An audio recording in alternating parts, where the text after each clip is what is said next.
جوانان عزیز، ملت شریف ایران، شیعه های عالم، اگر دنبال یک تجارت پرسود بی‌بدیلین، غدیر، این که ما جلسه میگیریم 40 روز تا محرم بسیار عالی است. در کنار این قصه یه نکته مهمی رو هم فراموش نکنیم که ما عید الله الاکبرمون در همین ذی‌حجه است که عید سعید قدیر باشد. شیعه از قدیر شروع شد، فراموشی قدیر باعث شد که خانه زهرا آتش گرفت. قدیر فراموش شد که علی خانه نشین شد. یادتون باش امام حسین علیه السلام در گودی قتلگاه فرمود من کشته روز دوشنبه.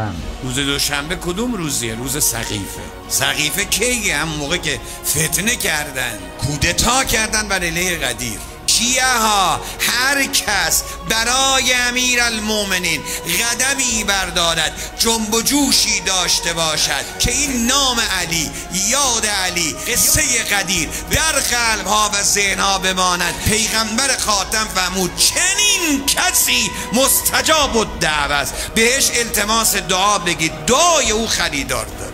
اگر میخواین جز مستجاب الدعوه ها باشید، قدم برای قدیر بردارید.